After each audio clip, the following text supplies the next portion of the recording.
नमस्कार दोस्तों, मेरी भाषा हिंदी भाषा परिवार में आप सभी का एक बार फिर से स्वागत है। आज हम पढ़ने वाले हैं रामचंद्र शुक्ल जी का निबंध लोभ और प्रीति। लोभ और प्रीति ऐसे मनोभाव हैं जो हर किसी व्यक्ति में विद्यमान होते हैं। कभी कभी हम समझ ही नहीं पाते लोभ क्या है और प्रीति क्या है।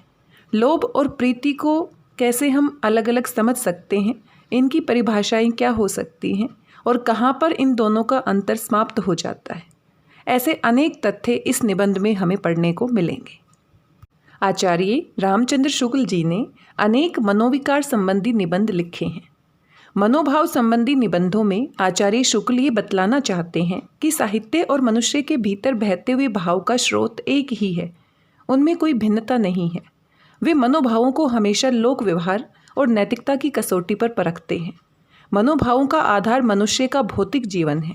लोभ और प्रीति निबंध में जीवन के विविध पक्षों के बीच से यात्रा करते हुए भाव को स्थापित करते हैं। साहित्य को समझने के लिए भाव का सूक्ष्म विश्लेषण आवश्यक है। एक उत्कृष्ट कोटि की साहित्यिक दृष्टि विकसित करने के लिए भाव की तह में जाना आवश्यक हो जाता है। इसलिए भावों के सामाजिक आधार और उसके सामाजिक परिणाम को देखना अनिवार्य होता है। लोभ कहाँ तक सामाजिक विकास में मदद करता है और उसके दुष्परिणाम से स्वार्थ केंद्रित मनुष्य किस प्रकार से आत्मज्ञान से शून्य हो सकता है, जबकि प्रीति व्यक्ति के उत्कर्ष में किस प्रकार ऊर्जा का संचार करती है। लोभ का संबंध सामान्य से होता है और प्रेम का संबंध विशेष से होता है। लोभ वस्तुपरक होता है और प्रेम व्यक्तिपरक होता है। भाव के प्रवृत्तिगत सत्य को पहचान कर ही साहित्य की व्यंजना को समझ सकते हैं। आचार्य शुक्ल के निबंध की शैली यह है कि वे पहले उसे परिभाषा में बांधते हैं, फिर उसकी व्याख्या करते हैं। दो मिलते जुलते भाव का सूक्ष्मता से अध्ययन करते हैं। लोभ की परिभाषा देते हुए प्रीति से उसका अंतर भी स्पष्ट करते हैं। भाव के आवेग को समझते हुए आगे बढ़ते हैं। लोभ किस सीमा तक बुनियादी जरूरत है, किस सीमा के बाद लोलुपता में बदल जाता है, दृष्टांत देते हुए वे अपनी बात सिद्ध करते हैं। लोभ के विभिन्न प्रकारों की चर्चा करते हैं। सामाजिक लक्ष्य के संदर्भ में उसका परीक्षण करते हैं, उसकी सीमा निर्धारित करते हैं।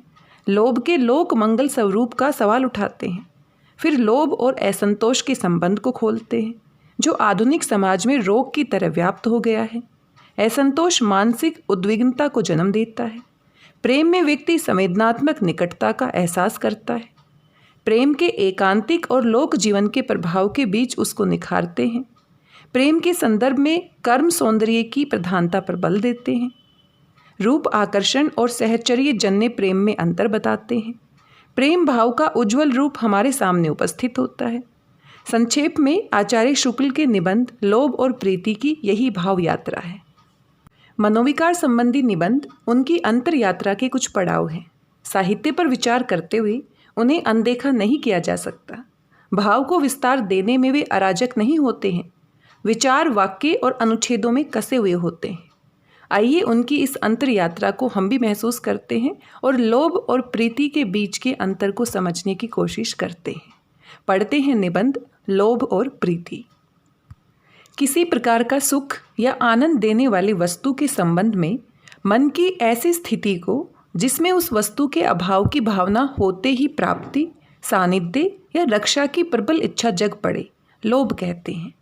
आपने देखा, आचार्य शुक्ल जी निबंध की शुरुआत में ही लोभ की परिभाषा हमारे सामने रखते हैं। दूसरे की वस्तु का लोभ करके लोग उसे लेना चाहते हैं। अपनी वस्तु का लोभ करके लोग उसे देना या नष्ट होने नहीं देना चाहते। प्राप्य या प्राप्त सुख के अभाव या अभाव कल्पना के बिना लोभ की अभिव्यक्ति नहीं होती। अतः इसके सुखात्मक और दुखात्मक दोनों पक्ष हैं। जब लोभ अप्राप्य के लिए होता है तब तो दुख स्पष्ट ही रहता है। प्राप्य के संबंध में दुख का अंश निहित रहता है और अभाव के निश्चय या आशंका मात्र पर व्यक्त हो जाता है। कोई सुखद वस्तु पास में रहने पर भी मन में इस इच्छा का बीज रहता है कि उसका अभाव न हो, पर अभाव का जब तक ध्यान नहीं होता तब तक इस वासना का कहीं पता नहीं रहता। हम बैठे बैठे किसी वस्तु का आनंद ले रहे हैं और उस आनंद के अभाव से जो दुख होगा उसका कुछ भी ध्यान हमारे मन में नहीं है। इसी बीच में कोई आकर उस वस्तु को ले जाना चाहता है। जब हम उससे कुछ व्यग्र होकर कहते हैं अभी रहने दो, इसके पहले कोरे आनंद के अभाव में इच्छा का कहीं पता न था कि वह वस्तु हटाई न जाए। विशिष्ट वस्तु या व्यक्ति के प्रति होने पर लोभ व सात्विक रूप प्राप्त करता है, जिसे प्रीति या प्रेम कहते हैं। यानी प्रीति या प्रेम के मूल में भी लोभ होता है, लेकिन लोभ का सात्विक रूप होता है।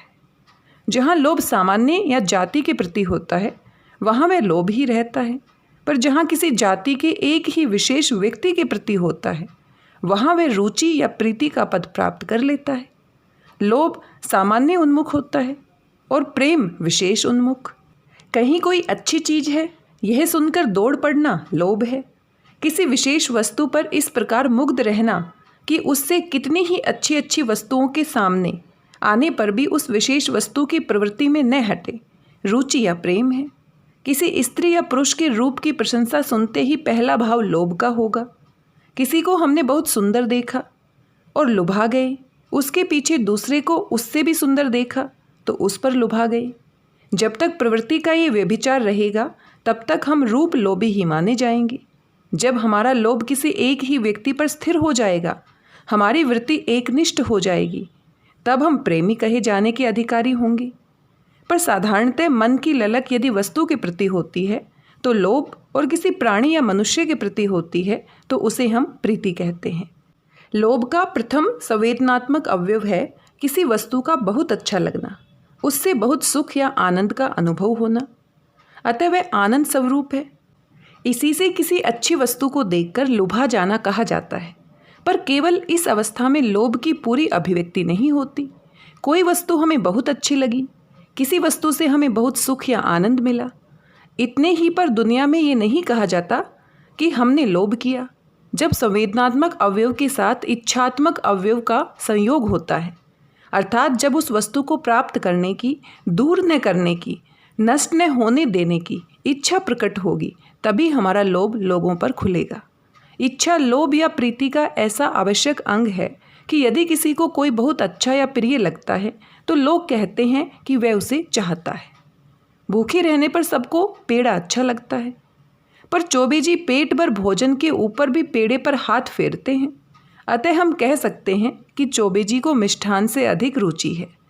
यह अभिरुचि भी लोभ की चेष्टाएं उत्पन्न करती है। इंद्रियों के विषय भेद से अभिरुचि के विषय भी भिन्न भिन्न हो सकते हैं। कमल का फूल और रमणी का सुंदर मुख अच्छा लगता है, वीणा की तान और अपनी तारीफ अच्छी लगती है, जूही और केसर की गंध अच्छी लगती है, रबड़ी और मालपुआ अच्छा लगता है, मुलायम गद्दा अच्छा लगता है। ये सब वस्तुएं तो आपको आनंद देती हैं। इससे इनकी प्राप्ति की इच्छा बहुत सीधी सादी और स्वाभाविक कही जा सकती है। पर जिससे इन सब वस्तुओं की प्राप्ति सुलभ होती है, उसमें चाहे आनंद देने वाली स्वतः कोई बात न हो, पर उसकी प्राप्ति की इच्छा होती है, उसका लोभ होता है। रुपए के रूप में, रस, गंध आदि में कोई आकर्षण नहीं होता, पर जिस वेग से मनुष्य उस पर टूटते हैं, उस वेग से भोरे कमल पर और कोई मांस पर भी न टूटते होंगे। यहाँ तक कि लोभी शब्द से साधारणतः रुपए पैसे का लोभी, धन का लोभी समझा जाता है। एक धातु खंड के गर्भ में कितने प्रकार के सुख और आनंद मनुष्य समझता है, पर यह समझ इतनी पुरानी पड़ गई है कि उसकी ओर हमारा ध्यान अब प्राय नहीं रहता। धन संचय करने में बहुतों का लक्ष्य धन ही रहता है, उससे प्राप्य सुख नहीं। वे बड़े से बड़े सुख के बदले या कठिन से कठिन कष्ट के निवारण के लिए थोड़ा सा भी धन अलग करना नहीं चाहते। उनके लिए साधन ही साध्य हो जाता है। स्थिति भेद से प्रिय या अच्छी लगने वाली वस्तु के संबंध में इच्छा दो प्रकार की होती है। प्राप्ति या सानिध्य की इच्छा, दूर न करने या नष्ट न होने देने की इच्छा। प्राप्ति या सानिध्य की इच्छा भी दो प्रकार की होती है। इतने संपर्क की इच्छा जितना और किसी का न हो। दूसरी, इतने संपर्क की इच्छा जितना सब कोई या बहुत से लोग एक साथ रख सकते हों। इनमें से प्रथम प्रतिषेधात्मक होने के कारण प्राय विरोधग्रस्त होती है। इससे उस पर समाज का ध्यान अधिक रहता है। कोई वस्तु हमें बहुत अच्छी लगती है, लगा करें, दूसरों को इससे क्या। पर जब हम उस वस्तु की ओर हाथ बढ़ाएंगे या औरों को उसकी ओर हाथ बढ़ाता देखेंगे तो उनको हाथ नहीं बढ़ाने देंगे। तब बहुत से लोगों का ध्यान हमारे इस कृत्य पर जाएगा, जिनमें से कुछ हाथ थामने वाले और मुंह लटकाने वाले भी निकल सकते हैं। हमारे लोभ की शिकायत ऐसे ही लोग अधिक करते पाए जाएंगे। दूसरों के लोभ की निंदा जैसे अच्छे लोभी कर सकते हैं, वैसी और लोग नहीं। मांगने पर न पाने वाले और न देने वाले दोनों इसमें प्रवृत्त होते हैं। एक कहता है वह बड़ा लोभी है, देता नहीं। दूसरा कहता है वह बड़ा लोभी है, बराबर मांग करता रहता है। रहीम दोनों को लोभी, दोनों को बुरा कहते हैं। रहीमन वे नर मर चुके जे कहूँ मांगन जाही, उनते पहले वे मुए जिन मुख निकसत नाही। ऐसा उस समय होता है जब एक ही वस्तु के संबंध में एक ओर तो प्राप्त करने और दूसरी ओर दूर न करने की इच्छा बिंब प्रतिबिंब रूप से दो व्यक्तियों में होती है। इसके अतिरिक्त एक ही वस्तु को प्राप्त करने की इच्छा यदि संयोग से कई प्राणियों के चित्त में हुई तो भी विरोध का पूरा विधान होता है। सारांश यह है कि दोनों अवस्थाओं में लोभ का लक्ष्य एक होने पर लोभी एक दूसरे को बहुत व्याकुल करते हैं। प्राप्ति की प्रतिषेधात्मक इच्छा की सदोषता और निर्दोषता लोभ के विषय पर निर्भर रहती है। लोभ के विषय दो प्रकार के होते हैं, सामान्य और विशेष। अच्छा खाना, अच्छा कपड़ा, अच्छा घर तथा धन, जिससे ये सब वस्तुएं सुलभ होती है, सबको भाता है, सब उसकी प्राप्ति की आकांक्षा करते हैं। ये लोभ के सामान्य विषय हैं जिन पर प्राय मनुष्य मात्र का लक्ष्य रहता है। अतः इनके प्रति जो लोभ होता है उस पर बहुत लोगों का ध्यान जाता है। पर यदि किसी को गुलाब जामुन या विशेष बूटा की छींट बहुत अच्छी लगती है और वह उसे प्राप्त करना या न देना चाहे तो उससे इस लोभ पर बहुत कम लोगों का ध्यान जाएगा, और जिनका ध्यान जाएगा भी वह उन्हें खटकेगा नहीं। ऐसे लोभ को वे रुचि कहेंगे। सबको जिसकी हाय हाय होती है, सब जिसको पाना या रखना चाहते हैं, वह बहुत से लोगों को एक मैदान में लाकर खड़ा किया करता है जहां एक दूसरे की गतिविधि का निरीक्षण और अवरोध बड़ी कड़ी नज़र और पूरी मुस्तैदी से होता है। उदाहरण के तौर पर हम पैसे को ले सकते हैं। पैसा एक ऐसी वस्तु है जिसकी लालसा या इच्छा हर किसी के मन में होती है, इसीलिए हम दूसरों के पैसे पर नज़र रखते हैं। हमारे पास कितना है उससे ज़्यादा दूसरों के पास कितना है इसकी हमें चिंता होती है। इसलिए हम कह सकते हैं कि सभी व्यक्ति धन के लोभी हैं। धन प्राप्त करना एक ऐसा लोभ है जो सभी के सामने स्पष्ट है। लेकिन मान लीजिए मुझे खाने में बहुत ज़्यादा अच्छा लगता है कुछ, लेकिन वह वस्तु दूसरे लोगों के काम की नहीं है, उनका ध्यान इस पर नहीं जाता, तो वो मुझे लोभी नहीं कहेंगे, वो मुझे कहेंगे मुझे इसमें रुचि है। यदि मनुष्य समाज में सबके लोभ के लक्ष्य भिन्न भिन्न होते तो लोभ को बुरा कहने वाले कहीं न मिलते। यदि एक साथ रहने वाले 10 आदमियों में से कोई गाय बहुत चाहता, कोई घोड़ा, कोई कपड़ा, कोई ईंट, कोई पत्थर, कोई सोना, कोई चांदी, कोई तांबा, और इन वस्तुओं में से किसी को शेष सब वस्तुओं को प्राप्त कराने की कृत्रिम इच्छा शक्ति ने दी जाती, तो एक के लोभ से दूसरे को कोई कष्ट न पहुंचता। और दूसरी बात ये होती कि लोभ का एक बुरा लक्षण जो कि असंतोष है, उसकी भी एक सीमा हो जाती। कोई कितनी गायें रखता, कितने घोड़े बांधता, कहाँ तक सोना चांदी इकट्ठा करता, पर विनिमय की कठिनता दूर करने के लिए मनुष्यों ने कुछ धातुओं में सब आवश्यक वस्तुएं प्राप्त कराने का कृत्रिम गुण आरोपित किया, जिसमें मनुष्य मात्र की सांसारिक इच्छा और प्रयत्न का लक्ष्य एक हो गया। सबकी टकटकी टके की ओर लग गई। लक्ष्य की इस एकता से समाज में एक दूसरे की आंखों में खटकने वालों की वृद्धि हुई। जब एक ही को चाहने वाले बहुत से हो गए, तब एक की ही चाह को दूसरे कहाँ तक पसंद करते। लक्ष्मी की मूर्ति धातुमयी हो गई, उपासक सब पत्थर के हो गए। धीरे धीरे ये दशा आई कि जो बातें पारस्परिक प्रेम की पुष्टि से, धर्म की दृष्टि से की जाती थी, वे भी रुपए पैसे की दृष्टि से होने लगी। आजकल तो बहुत सी बातें धातु के ठीकरों पर ठहरा दी गई है। पैसे से राज सम्मान की प्राप्ति, विद्या की प्राप्ति और न्याय की प्राप्ति होती है। जिसके पास कुछ रुपया है, बड़े बड़े विद्यालयों में अपने लड़कों को भेज सकते हैं, न्यायालयों में फीस देकर अपने मुकदमे दाखिल कर सकते हैं और महंगे वकील बैरिस्टर करके बढ़िया खासा निर्णय करा सकते हैं। अत्यंत भीरू और कायर होकर बहादुर कहला सकते हैं। राजधर्म, आचार्य धर्म, वीर धर्म, सब पर सोने का पानी फिर गया है। सब टका धर्म हो गए हैं। धन की पैठ मनुष्य के सब कार्य क्षेत्रों में करा देने से, उसके प्रभाव को इतना विस्तृत कर देने से ब्राह्मण धर्म और क्षत्रिय धर्म का लोप हो गया, केवल वणिक धर्म रह गया। व्यापार नीति राजनीति का प्रधान अंग हो गई। बड़े बड़े राज्य माल की बिक्री के लिए लड़ने वाले सौदागर हो गए। जिस समय क्षत्रिय धर्म की प्रतिष्ठा थी, एक राज्य दूसरे राज्य पर कभी कभी विजय कीर्ति की कामना से डंके की चोट चढ़ाई करता था। अब सदा एक देश दूसरे देश का चुपचाप दबे पांव धन हरण करने की ताक में लगा रहता है। इसी से भिन्न भिन्न राज्यों की परस्पर संबंध समस्या इतनी जटिल हो गई है। कोई कोई फिक्र में दिन रात मरते रहते हैं। कोई कोई देश लोभवश इतना अधिक माल तैयार करते हैं कि उसे किसी देश के गले मरने की फिक्र में दिन रात मरते रहते हैं। जब तक ये व्यापार उन्माद दूर न होगा, तब तक इस पृथ्वी पर सुख शांति न होगी। दूर वह अवश्य होगा। क्षत्रिय धर्म की संसार में एक बार फिर प्रतिष्ठा होगी। चोरी का बदला डकैती से लिया जाएगा। सामान्य विषयगत प्रतिषेधात्मक लोभ में भी लोभ दृष्टि जितनी ही संकुचित होती है, उसके भीतर जितनी ही कम वस्तुएं आती हैं, उतना ही उसका दोष कम होता है। अच्छे भोजन की सबको चाह होती है, अतः उसे बहुत चाहने वाला लोभी कहला सकता है। पर अच्छे भोजनों में से यदि किसी की मिठाई की चाह अधिक रहे तो उसका दोष कम, और मिठाइयों में से यदि केवल गुलाब जामुन की अधिक चाह रहे तो और भी कम। क्या कुछ भी न समझा जाए? इसी प्रकार जहाँ एक ही वस्तु बहुत प्रकार की रखी हुई है, वहाँ यदि कोई एक किसी को बहुत पसंद आ जाए और वह उसे लेना चाहे तो उसकी गिनती लोभियों में न होगी। विश्वामित्र को वशिष्ठ की गाय बहुत पसंद आई और वे उसके बदले में बहुत सी गाय देने के लिए तैयार हो गए, पर वशिष्ठ ने अपनी गाय नहीं दी। इसके लिए लड़ भिड़कर भी न वशिष्ठ लोभी कहलाए न विश्वामित्र। इसी प्रकार एक नवाब साहब को बाबू हरिश्चंद्र का एक एल्बम बहुत पसंद आ गया। ये लोभ के विशेष विषय के उदाहरण हैं। इनके प्रति जो लोभ होता है, उसके अवसर इतने कम होते हैं कि उनसे स्वभाव या अधिक अभ्यास का अनुमान नहीं किया जा सकता। पर किसी की अच्छी चीज़ देखते ही उसके मुंह में पानी आ जाता है। ये बराबर खरी खोटी सुना सकते हैं। एक लोभ से दूसरे लोभ का निवारण भी होता है, जिससे लोभी में अन्य वस्तुओं के त्याग का साहस आता है। विशेष विषयगत लोभ यदि बहुत प्रबल और सच्चा हुआ तो लोभी के त्याग का विस्तार बहुत बड़ा होता है।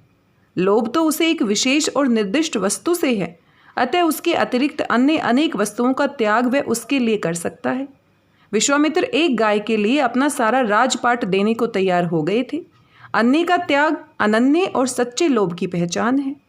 यहाँ तक तो प्राप्ति की प्रतिषेधात्मकता इच्छा वाले लोभ की बात हुई, जिसका प्राय विरोध होता है। अब प्राप्ति की उस इच्छा का विचार करता हूँ जिसे एक ही वस्तु के संबंध में बहुत से लोग बिना किसी विरोध के रख सकते हैं। जिस लोभ से दूसरे को कोई बाधा या कष्ट पहुँचता है, उसी को पहले एक, प्राय जिसे बाधा या कष्ट होता है, बुरा कहता है, फिर दूसरा, फिर तीसरा। इसी प्रकार बहुत से बुरा कहने वाले हो जाते हैं। सारांश यह है कि लोभ दूसरे की सुख शांति या स्वच्छंदता का बाधक होता है। अधिकतर वही निंद समझा जाता है। उपवन की शोभा सबको लुभाती है। यदि कोई नित्य किसी के बगीचे में जाकर टहला करे तो उसका क्या जाता है? यदि हम किसी वस्तु पर लुभाकर उससे उतना ही संपर्क रखना चाहते हैं जितना सब लोग एक साथ रख सकते हैं, तो हमारा लोभ किसी की आंखों में नहीं खटक सकता। बगीचे को आंख से एक साथ बहुत लोग देख सकते हैं, पर उसमें से फल नहीं खा सकते।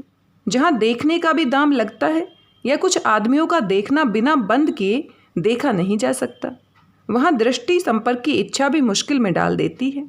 पर जहाँ एक की इच्छा दूसरे की इच्छा का बाधक न होकर साधक होती है, वहाँ एक ही वस्तु का लोभ रखने वाले बहुत से लोग बड़े सद्भाव के साथ रहते हैं। लुटेरे या डाकू इसी प्रकार दलबद्ध होकर काम करते हैं। चोर चोर मौसेरे भाई। किसी को कोई स्थान बहुत प्रिय हो जाता है और वह हानि और कष्ट उठाकर भी वहाँ से नहीं जाना चाहता। हम कह सकते हैं कि उसे उस स्थान का पूरा लोभ है। जन्मभूमि का प्रेम, स्वदेश प्रेम, यदि वास्तव में अंतःकरण का कोई भाव है तो स्थान के लोभ के अतिरिक्त और कुछ नहीं है। इस लोभ के लक्षणों से सुनने देश प्रेम कोरी बकवाद या फैशन के लिए गढ़ा हुआ शब्द है। यदि किसी को अपने देश से प्रेम है तो उसे अपने देश के मनुष्य, पशु पक्षी, लता, गुल्म, पेड़, पत्ते, वन, पर्वत, नदी, निर्झर सबसे प्रेम होगा। सबको वह चाह भरी दृष्टि से देखेगा। सबको शुद्ध करके वे विदेश में आंसू बहाएगा। जो ये भी नहीं जानते कि कोयल किस चिड़िया का नाम है, जो ये भी नहीं सुनते कि चातक कहाँ चिल्लाता है, जो आंख भर ये भी नहीं देखते कि आम प्रणय सौरभ पूर्व मंजरियों में कैसे लदे हुए हैं, जो ये भी नहीं झांकते कि किसानों के झोपड़े के भीतर क्या हो रहा है।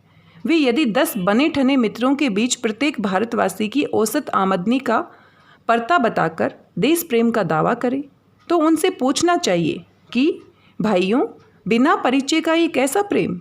जिनके सुख दुख के तुम कभी साथी न हुए, उन्हें तुम सुखी देखना चाहते हो।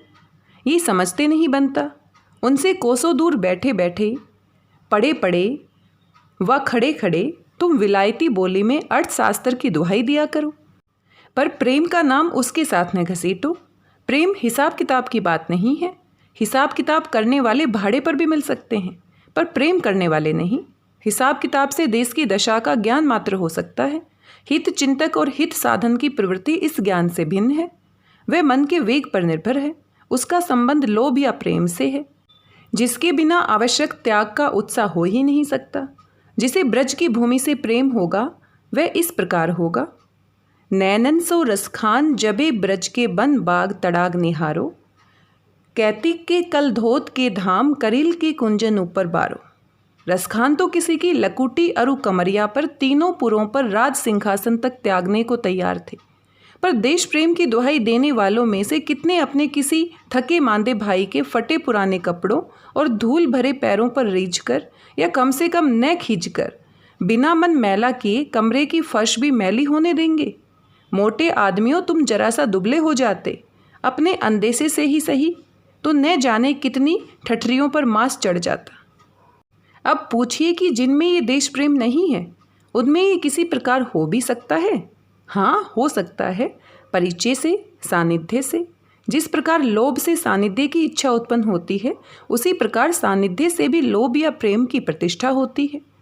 जिसके बीच हम रहते हैं, जिन्हें हम बार बार आंखों से देखते हैं, जिनकी बातें हम बार बार सुनते हैं, जिनका हमारा हर घड़ी का साथ हो जाता है, सारांश यह है कि जिनके सानिध्य का हमें अभ्यास पड़ जाता है, उनके प्रति लोभ या राग हो जाता है।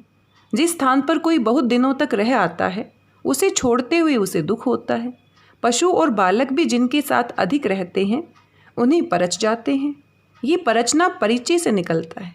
परिचय प्रेम का प्रवर्तक है। बिना परिचय के प्रेम नहीं हो सकता। यदि देश प्रेम के लिए हृदय में जगह करनी है, तो देश के स्वरूप से परिचित और अभ्यस्त हो जाओ। बाहर निकलो तो आंखें खोलकर देखो कि खेत कैसे लहला रहे हैं, नाले झाड़ियों के बीच से कैसे बह रहे हैं, टेसू के फूलों से वनस्थली कैसी लाल हो रही है, चौपायों के झुंड चरते हैं, चरवाहे तान लड़ा रहे हैं, अमराइयों के बीच में गांव झांक रहे हैं। उनमें घुसो, देखो तो क्या हो रहा है। जो मिले उनसे दो दो बातें करो।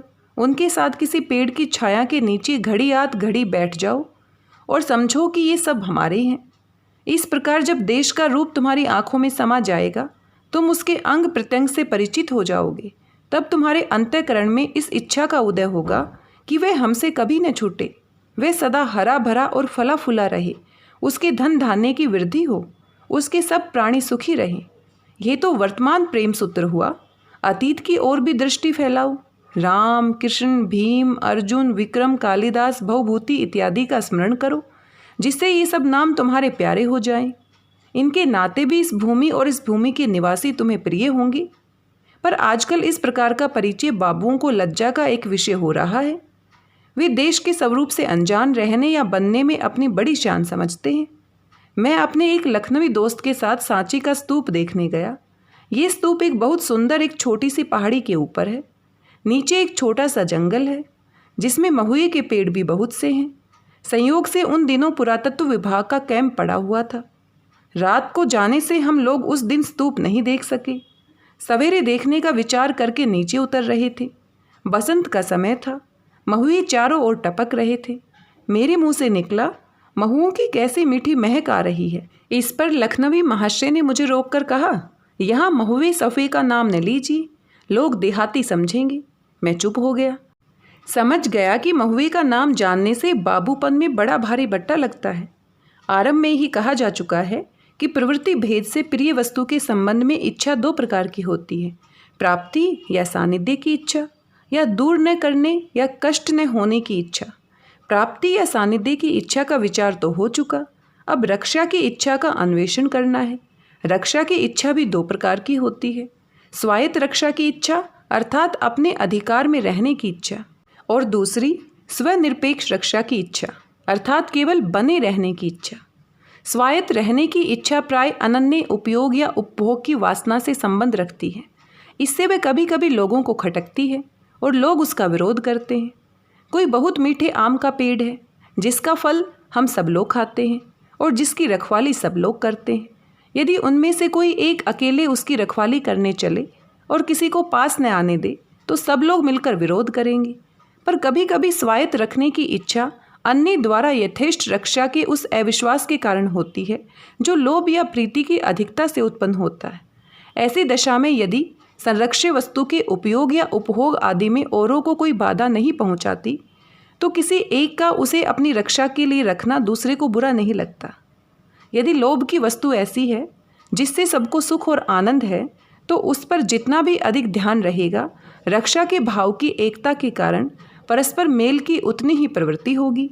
यदि 10 आदमियों में से सबकी यही इच्छा है कि कोई मंदिर बना रहे, गिरने पड़ने न पाए अथवा और अधिक उन्नत और सुसज्जित हो, तो ये सम्मिलित इच्छा एक के सूत्र होगी। मिलकर कोई कार्य करने से उसका साधन अधिक या सुगम होता है। यह बतलाना पर उपदेश कुशल नीतिज्ञों का कर्म है, मेरे विचार का विषय नहीं। मेरा उद्देश्य तो मनुष्य की स्वाभाविक प्रवृत्तियों की छानबीन है जो निश्चयात्मक वृत्ति के भिन्न है। मुझे तो ये कहना है कि इन अवस्थाओं में मेल की प्रवृत्ति होती है। अब मेल से क्या लाभ होता है, ये न जाने कितने झगड़ालू बताते हैं और न जाने कितने लोग सुनकर झगड़ा करते हैं। लोभ का सबसे प्रशस्त रूप वह है जो रक्षा मात्र की इच्छा का प्रवर्तक होता है, जो मन में यही वासना उत्पन्न करता है कि कोई चीज़ बनी रहे, चाहे वह हमारे किसी उपयोग में आए या न आए। इस लोभ में दोष का लेश इसी अवस्था में आ सकता है जबकि वह वस्तु ऐसी हो जिससे किसी को कोई बाधा या हानि पहुंचती हो। कोई सुंदर कृष्ण सार मृग नित्य आकार खेती की हानि किया करता है, उसके सौंदर्य पर मुग्ध होकर उसकी रक्षा चाहने वाला यदि बराबर उसकी रक्षा में प्रवृत्त रहेगा तो बहुतों से उसकी अनबन हो सकती है। वह लोभ धन्य है जिससे किसी के लोभ का विरोध नहीं, और लोभ की जो वस्तु अपने सब लोभियों को एक दूसरे का लोभी बनाए रखती है वह भी परम पूज्य है। घर का प्रेम, पुर या ग्राम का प्रेम, देश का प्रेम उसी पवित्र लोभ के क्रमशः विस्तृत रूप हैं। मनुष्य के प्रयत्नों की पहुंच बहुत परिमित होती है, अतः जो प्रेम क्षेत्र जितना अधिक निकट होगा उसमें उतने ही अधिक प्रयत्न की आवश्यकता होती है, और जो जितना दूर होगा प्रयत्नों का उतना ही कम अंश उसके लिए आवश्यक होगा। सबसे अधिक घर की रक्षा का, फिर पुर या ग्राम की रक्षा का, फिर देश की रक्षा का ध्यान जन साधारण के लिए स्वाभाविक है। पर जिनकी दृष्टि बहुत व्यापक होती है, जिनके अंतःकरण में प्रार्थ को छोड़कर स्वार्थ के लिए अलग जगह नहीं होती, वे इस क्रम का विपरीत कर दिखाते हैं। वे देश की रक्षा के लिए अवसर पड़ने पर घर का लोभ, क्या प्राण तक का लोभ भी छोड़ देते हैं। पर ऐसे लोग विरले ही होते हैं, सबसे ऐसी आशा नहीं की जा सकती। अब घर का प्रेम, पुर का प्रेम, देश का प्रेम कहाँ तक विरोध शून्य होता है ये भी देखिए। इनका अवरोध परिमित होता है।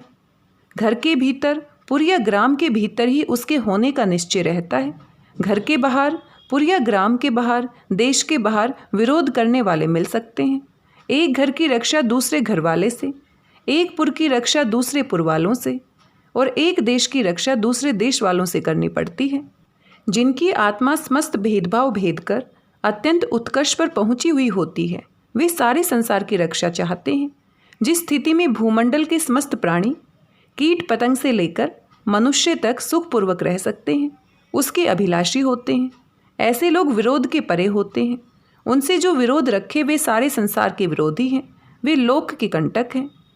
कोई वस्तु हमें बराबर सुख या आनंद देती रहे और कोई वस्तु बनी रहे, इन्हीं दो भावों को लेकर स्वायत्त रक्षा की इच्छा और स्वनिरपेक्ष रक्षा की इच्छा से दो विभाग पहले किए गए हैं।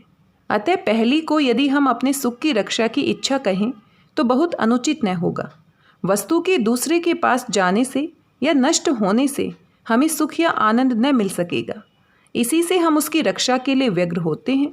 यदि ऐसी कोई वस्तु को कोई उठा लिए जाता है और वह बीच में नष्ट हो जाए तो हमें दुख न होगा, क्योंकि जब चीज़ हमारे हाथ से निकल गई हमें वे सुख या आनंद दे ही नहीं सकती, तब तक चाहे रहे चाहे नष्ट हो।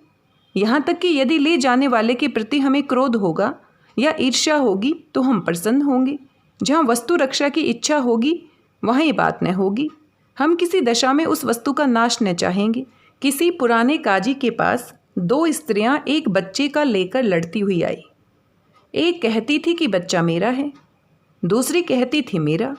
काजी साहब ने परीक्षा के विचार से कहा, अच्छा, तुम दोनों को बच्चा काटकर आधा आधा बांट दिया जाएगा। इतना सुनते ही दोनों में से एक स्त्री घबराकर बोल उठी, जाने दीजिए, बच्चा मुझे न चाहिए, उसी को दीजिए। काजी साहब समझ गए कि बच्चा इसी का है।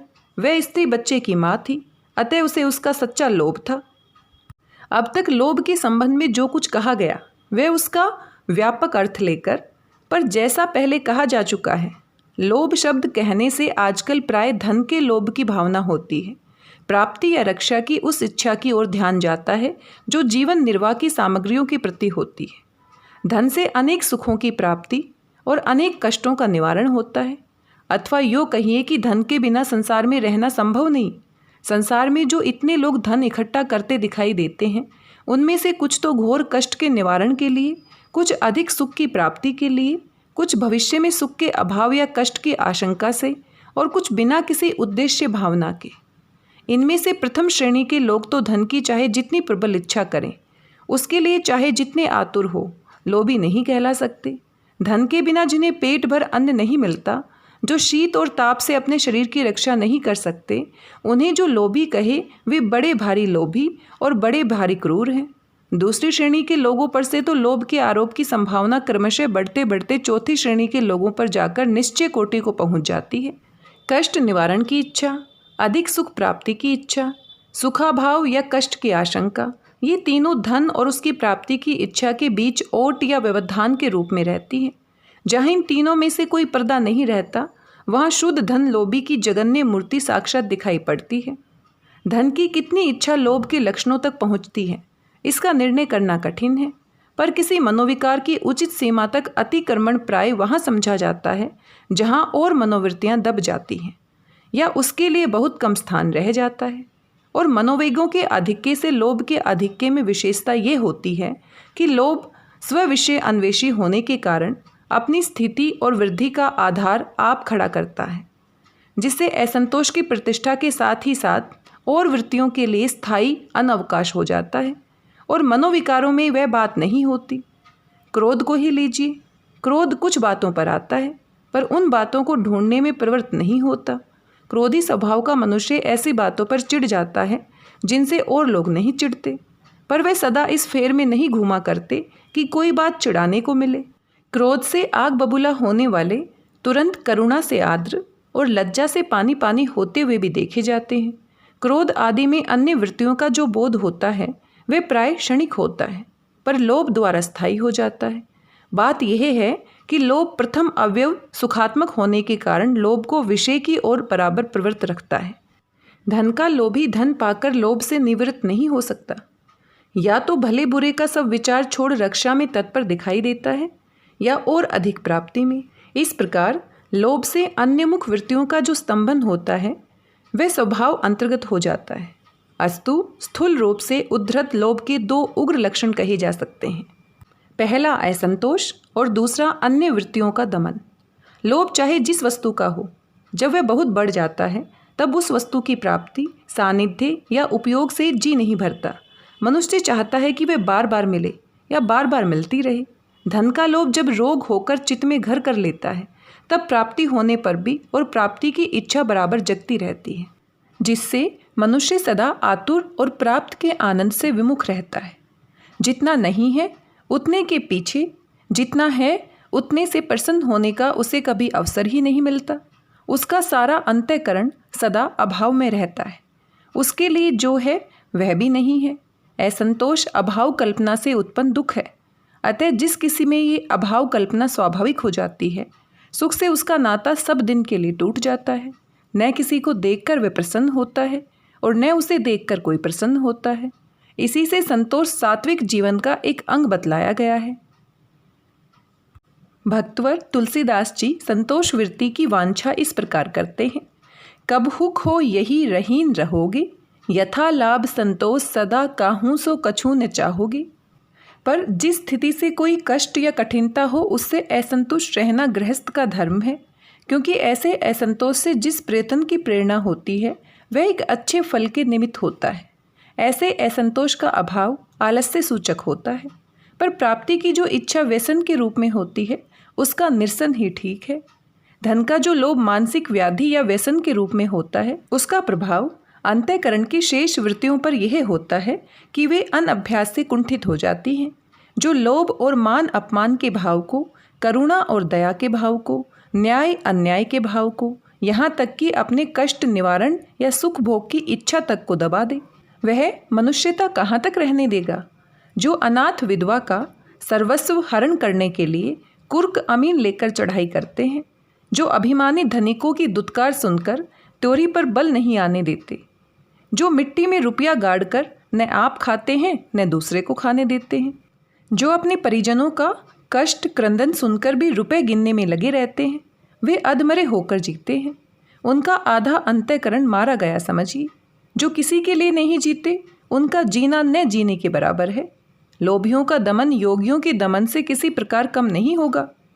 लोभ के बल से वे काम और क्रोध को जीतते हैं, सुख की वासना का त्याग करते हैं, मान अपमान में समान भाव रखते हैं। अब और चाहिए क्या? जिससे वे कुछ पाने की आशा रखते हैं वह यदि उन्हें 10 गालियां भी देता है तो उनकी आकृति पर न रोष का कोई चिन्ह प्रकट होता है और न मन में ग्लानि होती है, न उन्हें मक्खी चूसने में घृणा होती है और न रक्त चूसने में दया। सुंदर से सुंदर रूप देखकर वे अपनी एक कौड़ी भी नहीं भूलते।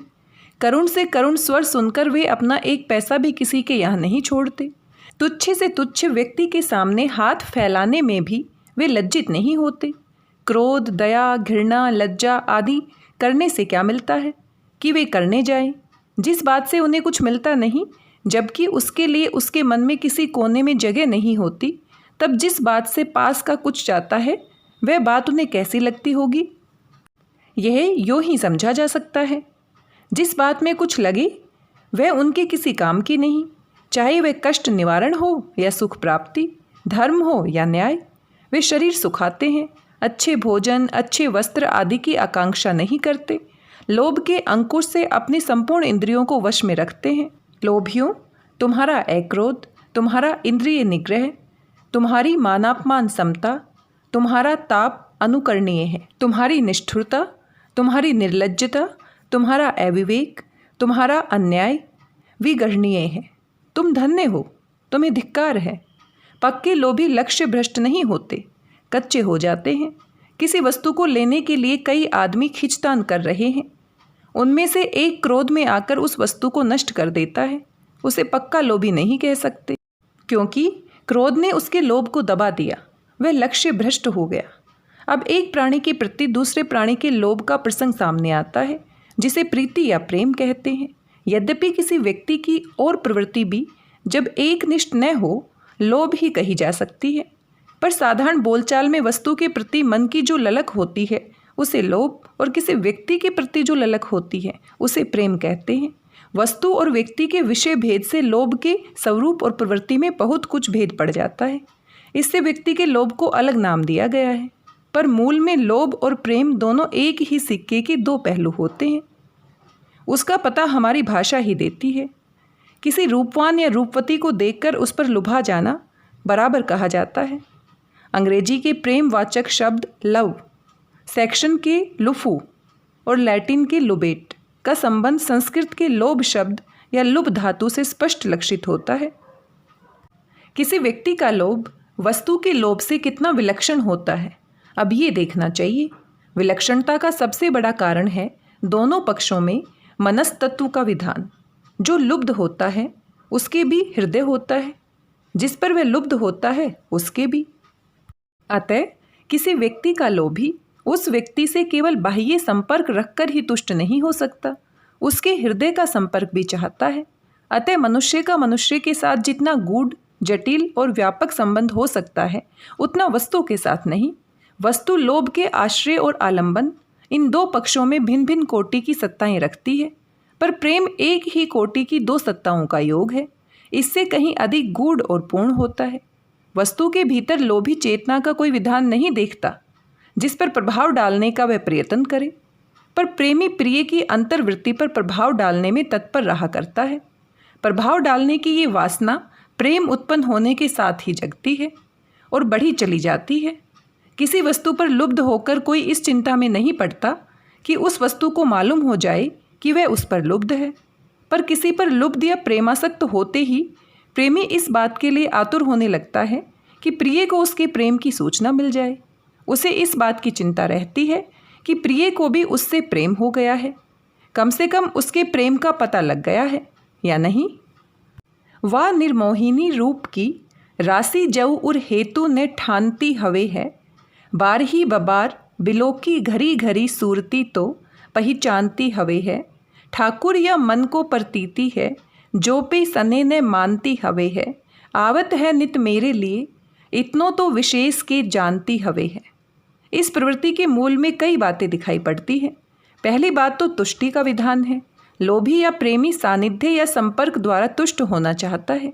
वस्तु के सानिध्य या संपर्क के लिए तो वस्तु की ओर से किसी प्रकार की स्वीकृति या प्रयत्न की अपेक्षा नहीं, पर किसी चेतन प्राणी से प्रेम करके कोई उसके सानिध्य या संपर्क की आशा तब तक नहीं कर सकता जब तक कि वह उसमें भी सानिध्य या संपर्क की इच्छा न उत्पन्न कर ले।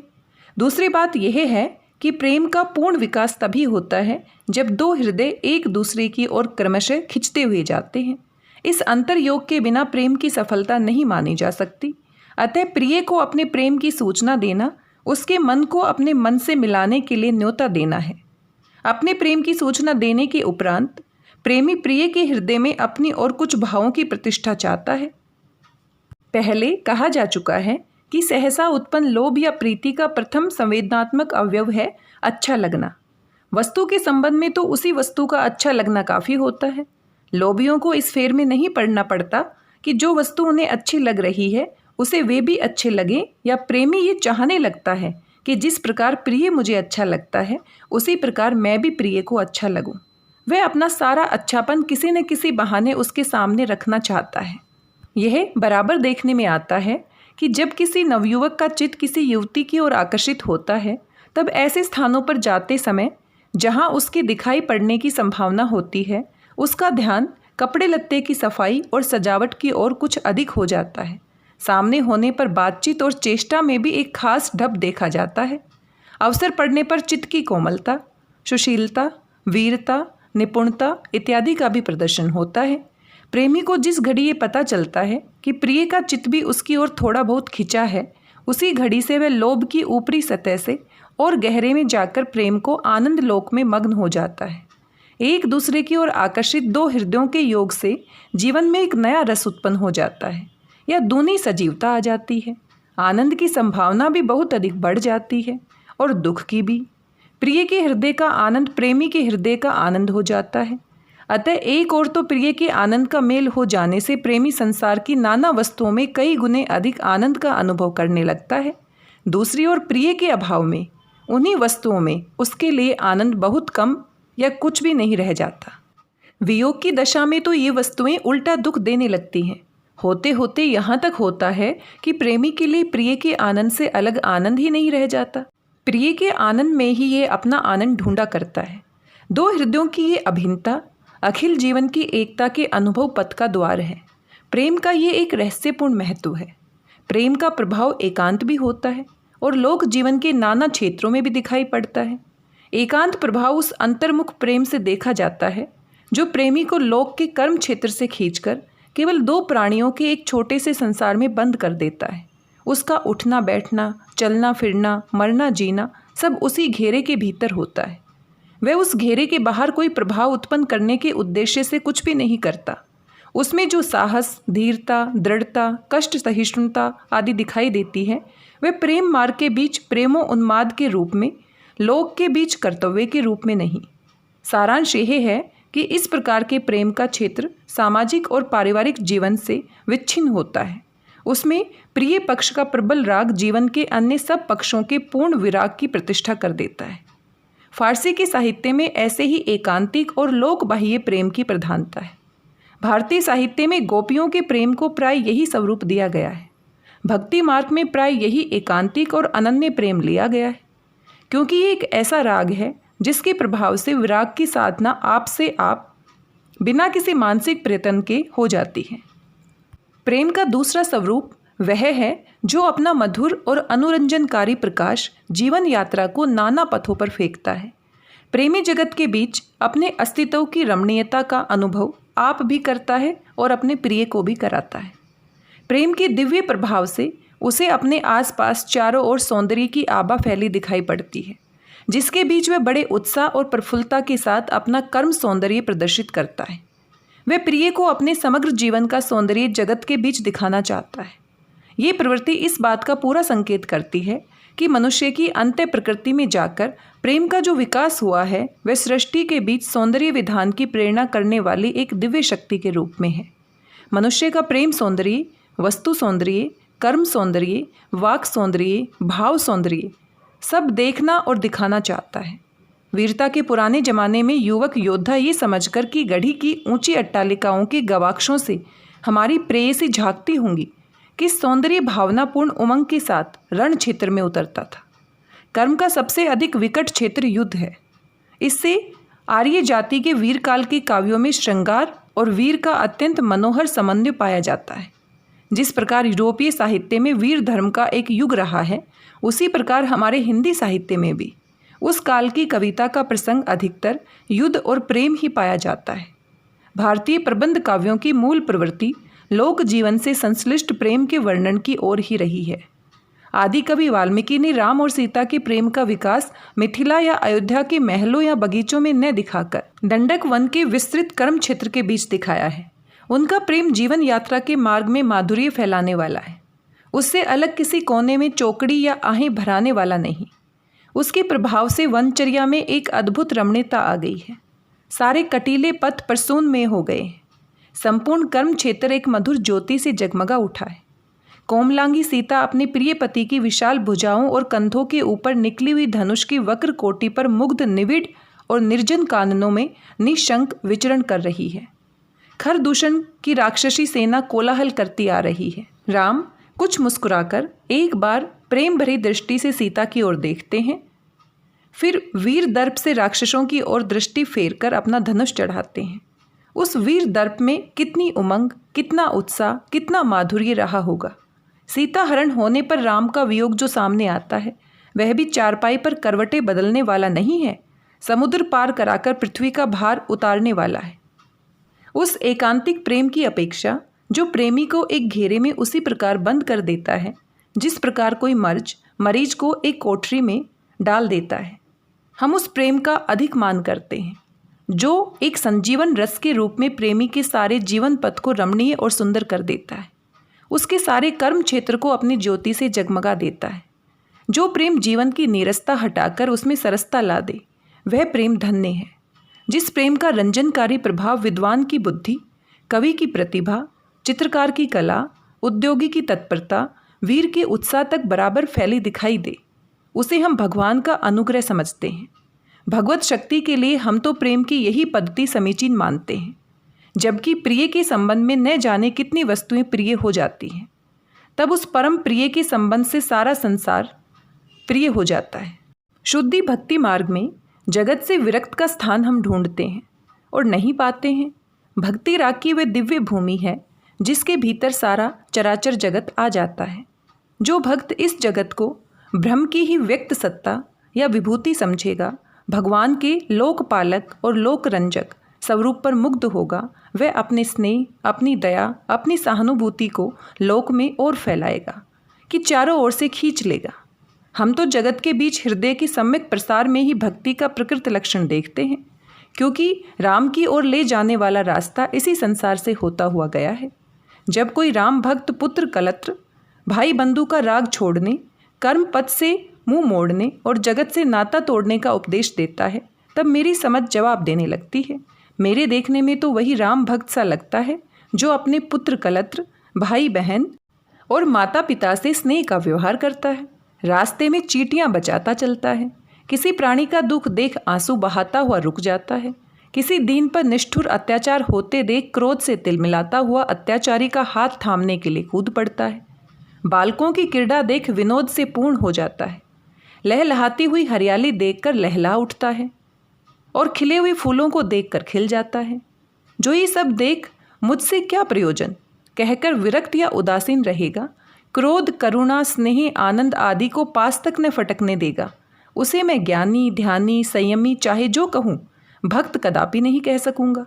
राम का नाता सारे संसार से नाता जोड़ना है, तोड़ना नहीं। लोक मंगल की प्रेरणा का प्रयत्न करता है। इस संबंध निर्वाह में जो बाधक हो, भक्त के लिए वे आश्रय त्याज्य हैं, चाहे वे अपनी सुहृदय और स्नेही परिजन ही क्यों न हो, क्योंकि नाते सबे राम के मनियत, सुहृदय सुसेव्य जहाँ लो। एकांतिक और लोकबद्ध प्रेम के इन दो स्वरूपों का परिचय हो चुका। अब हम प्रेमी और प्रिय इन दो पक्षों की पारस्परिक स्थिति पर कुछ विचार करना चाहते हैं।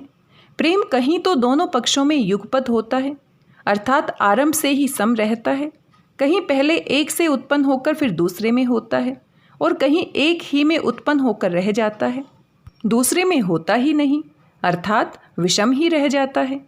पहले कहा जा चुका है कि किसी के प्रति प्रेम का प्रादुर्भाव होते ही प्रेमी से अपने प्रेम का परिचय देने के लिए आतुर होता है। ये आतुरता तुल्य अनुराग की प्रतिष्ठा के लिए होती है, जिसके बिना प्रेम सफल नहीं जान पड़ता। तुल्य अनुराग के प्रयत्न की भी एक बंधी हुई पद्धति दिखाई पड़ती है। दूसरों की ओर द्रवित करने वाले हृदय की दो कोमल वृत्तियां हैं, करुणा और प्रेम।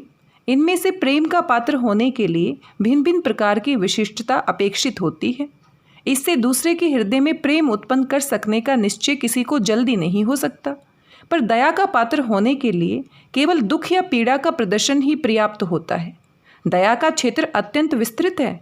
दया मनुष्य मात्र का धर्म है और प्राणी मात्र उसके अधिकारी हैं। दया ये देखने नहीं जाती कि दुखी या पीड़ित कौन और कैसा है। इसी से प्रेमी कभी तो ये चेष्टा करता दिखाई पड़ता है कि वह भी प्रिय को अच्छा लगे, और कभी ऐसे उपायों का अवलंबन करता है जिनसे प्रिय के हृदय में उसके ऊपर दया उत्पन्न हो। दया उत्पन्न करके वह प्रिय के अंतस में प्रेम की भूमिका बांधना चाहता है। वह समझता है कि दया उत्पन्न होगी तो धीरे धीरे प्रेम भी उत्पन्न हो ही जाएगा। वह वियोग की अपनी दारुण वेदना प्रिय के कानों तक बराबर पहुंचाना चाहता है। ये न समझना चाहिए कि प्रिय के हृदय में दया उत्पन्न करने की ये चाह तुल्य अनुराग की प्रतिष्ठा के पूर्व तक ही रहती है। ये प्रेम मार्ग की एक सामान्य प्रवृत्ति है जो प्रेमी के हृदय में सदा बनी रहती है। बात यह है कि जिस प्रकार दूसरे के हृदय में प्रेम उत्पन्न करने की जरूरत होती है, उसी प्रकार बराबर बनाए रखने की भी जरूरत होती है। प्रेम की रखवाली करने के लिए प्रेमी प्रिय के हृदय में दया को बराबर जगाता रहता है। दया या करुणा का भाव जागृत रखने की इस प्रवृत्ति पर प्रकर्ष फारसी या उर्दू की शायरी में विशेष रूप से पाया जाता है। वहाँ प्रेमी जीते जी यार के कूचे में अपनी कब्र बनवाते हैं, उस कूचे के कुत्तों के नाम अपनी हड्डियाँ वक्फ करते हैं और बार बार मरकर अपना हाल सुनाया करते हैं। मरण से बढ़कर करुणा का विषय और क्या हो सकता है। शत्रु तक का मरना सुनकर सहानुभूति के एक आध शब्द मुंह से निकल आते हैं। प्रिय के मुख से निकले हुए सहानुभूति शब्द सा प्रिय संसार में और कोई शब्द नहीं हो सकता। बेचारा बहुत अच्छा था। प्रिय के मुंह से इस प्रकार के कुछ शब्दों की संभावना पर ही आशिक लोग अपने मर जाने की कल्पना बड़े आनंद से किया करते हैं। जबकि सहानुभूति के एक शब्द का इतना मोल है, तब अश्रु का तो कोई मोल ही नहीं हो सकता। प्राण के बदले में भी वह सस्ता ही जचेगा। यदि प्रेमी को निश्चय हो जाए कि मर जाने पर प्रिय की आंखों में आई हुई आंसू की एक बूंद वह देख सकेगा, तो वह अपना शरीर छोड़ने के लिए तैयार हो सकता है। ये कहा जा चुका है कि तुल्य अनुराग की प्रतिष्ठा हो जाने पर ही प्रेम को पूर्ण तुष्टि और सफलता प्राप्त होती है। हमारे साहित्य के पुराने आचार्यों ने एक पक्ष की प्रीति को रसाभास के अंतर्गत लिया है। जब तक तुल्य अनुराग की संभावना रहती है या प्रिय पक्ष की विरक्ति और उदासीनता का प्रमाण सामने नहीं रहता, तब तक रस में त्रुटि नहीं मानी जाती। प्रेमी का तिरस्कार करता हुआ प्रिय जब अन्य में अनुरक्त पाया जाता है, तब उसकी विरक्ति का पक्का प्रमाण सामने आ जाता है। ऐसी दशा में भी बने रहने वाले प्रेम की चर्चा काव्यों में मिलती है। फारसी और उर्दू की शायरी में तो आशिकों की अक्सर ये शिकायत रहती है कि माशूक गैरों से मिला करता है और हमारी ओर ताकता तक नहीं। कृष्ण के मथुरा चले जाने पर गोपियों की शिकायत भी कुछ कुछ इसी ढंग की हो गई थी। रस और रसाभास की बात छोड़ हमें प्रेम के उस स्वरूप पर विचार करना है जिसमें प्रेमी तो प्रेम में विहल रहता है और प्रिय उसकी ओर कुछ ध्यान ही नहीं देता या बराबर उसका तिरस्कार ही करता जाता है? क्या ऐसा प्रेम कोई प्रेम ही नहीं है? ये नहीं कहा जा सकता। प्रेमी तो प्रेम कर चुका, उसका कोई प्रभाव प्रिय पर पड़े या न पड़े, उसके प्रेम में कोई कसर नहीं। प्रिय यदि उससे प्रेम करके उसकी आत्मा को तुष्ट नहीं करता तो उसमें क्या दोष? तुष्टि का विधान न होने से प्रेम के स्वरूप की पूर्णता में कोई त्रुटि नहीं आ सकती।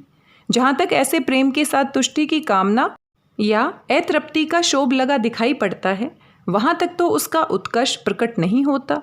पर जहाँ आत्मतुष्टि की वासना विरत हो जाती है या पहले से ही नहीं रहती, वहाँ प्रेम का अत्यंत निखरा हुआ निर्मल और विशुद्ध रूप दिखाई पड़ता है।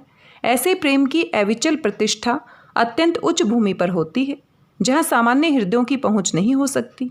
इस उच्च भूमि पर पहुँचा हुआ प्रेमी प्रिय से कुछ भी नहीं चाहता है, केवल यही चाहता है, प्रिय से नहीं, ईश्वर से, कि हमारा प्रिय बना रहे और हमें ऐसा ही प्रिय रहे। इसी उच्च दशा का अनुभव करती हुई सूर की गोपियाँ कहती हैं, जह जह रहो राज करो, तह तह लेहू कोटि सिर भार, ये असीस हम देती सुर सुनो, नहात खसे जने बार। ऐसे प्रेमी के लिए प्रिय की तुष्टि या सुख से अलग कोई और तुष्टि या सुख नहीं रह जाता। प्रिय का सुख संतोष ही उसका सुख संतोष हो जाता है। बंकिम बाबू की दुर्गेश नंदिनी आयशा का जगत सिंह पर अनुराग इसी उच्च भूमि पर लाकर छोड़ा गया है। जिस दिन से उसे जगत सिंह और तिलोत्मा के प्रेम का पता चलता है, उसी दिन से वह अपने प्रेम को भौतिक कामनाओं से मुक्त करने लगती है और अंत में तिलोत्मा के साथ जगत सिंह का विवाह कराकर पूर्ण शांति के साथ प्रेम के विशुद्ध मानस लोक में प्रवेश करती है। प्रेमी यदि अपने प्रेम का कोई प्रभाव प्रिय पर न देखे तो उसके सामने प्रेम की यही उच्च भूमि दिखाई पड़ती है। सानिध्य या संपर्क की कामना के त्याग द्वारा ही वह प्रेम रक्षा और शांति लाभ कर सकता है। यदि उसमें ये क्षमता न होगी तो प्रति प्रवर्तन द्वारा घोर मानसिक विप्लव और पतन की आशंका रहेगी। ईर्ष्या आदि बुरे भावों के संचार के लिए रास्ता खुल जाएगा। यहाँ तक कि समय समय पर क्रोध का दौरा होगा और प्रेम का स्थान वैर ले लेगा। प्रेम काव्यों में प्राय रूप लोभ ही प्रेम का प्रवर्तक दिखाया जाता है। किसी के उत्कृष्ट रूप गुण पर कोई मुग्ध होता है और उसका प्रेमी बन जाता है। पर प्रेम का एक और कारण है, जो रूप गुण से सर्वथा स्वतंत्र और उनकी अपेक्षा अधिक निश्चित प्रभाव वाला होता है, साहचर्य है। देश प्रेम के अंतर्गत इसका उल्लेख हो चुका है। किसी अरब को उसकी रेगिस्तानी जन्मभूमि से ले जाकर कश्मीर के हरे भरे मैदान में रख दें तो भी वह अपने देश के वियोग में रोया करेगा। इसी प्रकार जिन मनुष्यों के बीच कोई बचपन से या बहुत दिनों से रहता चला आता है, उसके प्रति उसके हृदय में एक स्थायी प्रेम होता है। इस साहचर्यगत प्रेम में विशेषता यह होती है कि इसका वेग साहचर्य काल में तो कुछ अवसरों पर ही रह रहकर व्यक्त होता है, पर विच्छेद काल में बराबर उमड़ा रहता है। भाई बहन, पिता पुत्र, इष्ट मित्र से लेकर चिर परिचित पशु पक्षी और वृक्ष तक का प्रेम इसी ढब का होता है। रूप गुण की भावना से उत्पन्न प्रेम भी आगे चलकर कुछ दिनों में ये साहचर्य जन्य स्वरूप प्राप्त करता है। अतः प्रेम के इस स्वरूप का महत्व बराबर में ध्यान में रखना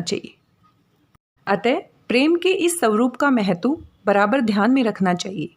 लोभ या प्रेम की सबसे बड़ी विलक्षणता का उल्लेख करके अब हम ये निबंध समाप्त करते हैं। यही एक ऐसा भाव है जिसकी व्यंजना हंसकर भी की जाती है और रोकर भी, जिसके व्यंजक दीर्घ निश्वास और अश्रु भी होते हैं तथा हर्ष पुलक और उछल कूद भी। इसके विस्तृत शासन के भीतर आनंदात्मक और दुखात्मक दोनों प्रकार के मनोविकार आ जाते हैं। साहित्य के आचार्यों ने इसी से श्रृंगार के दो पक्ष कर दिए हैं, संयोग पक्ष और वियोग पक्ष। कोई और भाव ऐसा नहीं है जो आलंबन के रहने पर तो एक प्रकार की मनोवृत्तियाँ और चेष्टाएं उत्पन्न करे और न रहने पर बिल्कुल दूसरे प्रकार की। कुछ और भाव भी लोभ या प्रेम का स्थायित्व प्राप्त करते हैं, जैसे क्रोध बहुत दिनों तक टिका रह जाने पर द्वेष या वैर का रूप धारण करता है, और जुगुप्सा घृणा या विरक्ति का। पर यह विशेषता और किसी में नहीं पाई जाती। मनुष्य की अंतर्वृत्तियों पर लोभ या प्रेम के शासन का यही दीर्घ विस्तार देखकर लोगों ने श्रृंगार को रसराज कहा है। और इन्हीं पंक्तियों के साथ लोभ और प्रीति निबंध समाप्त हो जाता है। आपने देखा कितने विस्तार से, कितनी गहराई से उन्होंने लोभ और प्रेम के सभी रूपों के बारे में जानकारी यहाँ पर दी है। निबंध की भाषा शुद्ध और प्रांजल है, इसलिए हमें बहुत ध्यान से पढ़ने की आवश्यकता है, क्योंकि इतनी शुद्ध भाषा की जानकारी हर किसी को नहीं होती। तो हो सकता है पहली बार जब हम इसे पढ़ें तो ये हमें बोरिंग लग सकता है या हमें समझ में ना आए, लेकिन बहुत ध्यान से अगर वाक्यों को समझने की कोशिश करते हैं, गहराई में उतरने की कोशिश करते हैं, तो हम पाएंगे कि लोभ और प्रेम जो मूल भाव हैं हमारे मन के, उन दोनों की परिभाषा स्पष्ट उदाहरण के माध्यम से और कितनी गहराई से हमारे जीवन के हर पक्ष के साथ जोड़कर रामचंद्र शुक्ल ने यहाँ पर प्रस्तुत की है। इसको एक बार पढ़ने से समझ नहीं आता है तो हम बार बार पढ़ सकते हैं, और बार बार पढ़ने से जब हम इसकी गहराई में उतरते हैं तो हमें लगता है कि ये सारी बातें तो हमारे आसपास की ही हैं, इन सभी को तो हम जानते हैं। केवल रामचंद्र शुक्ल जी ने उनको पहचान कर उनको शब्दबद्ध कर दिया है और हम सभी के सामने प्रस्तुत कर दिया है। प्रेम को कितने विस्तार से उन्होंने उसकी व्याख्या दी है कि प्रेम सिर्फ पाना ही नहीं है, प्रेम के अनेक रूप होते हैं। आप उसे पा भी सकते हैं, नहीं भी पा सकते, एक तरफा प्रेम भी हो सकता है। और लोभ करना सिर्फ धन का लोभ करना नहीं होता है। लोभ में अनेक प्रकार की वस्तुएं आती हैं, लेकिन धन का जो लोभी होता है वो संसार में स्पष्ट रूप से दिखाई दे जाता है। बाकी वस्तुओं के लोभ को हम इतना गहराई से नहीं देखते हैं। आज के लिए बस इतना ही है। आपको ये निबंध कैसा लगा? प्रेम और लोभ के बारे में आपके अपने क्या विचार हैं, हमारे साथ अवश्य साझा कीजिए। वीडियो काफ़ी लंबा हो गया है क्योंकि पूरा का पूरा निबंध एक ही वीडियो में रिकॉर्ड कर दिया गया है, लेकिन कोई बात नहीं। अगर आप गहराई से लोभ और प्रीति जैसे भावों के बारे में जानना चाहते हैं तो आप इसे पूरा सुन सकते हैं। मिलते हैं अगले वीडियो में किसी नए पाठ के साथ, कुछ और महत्वपूर्ण जानकारी के साथ। तब तक स्वस्थ रहिए, व्यस्त रहिए, मस्त रहिए और कुछ ना कुछ पढ़ते रहिए। धन्यवाद, बहुत बहुत धन्यवाद।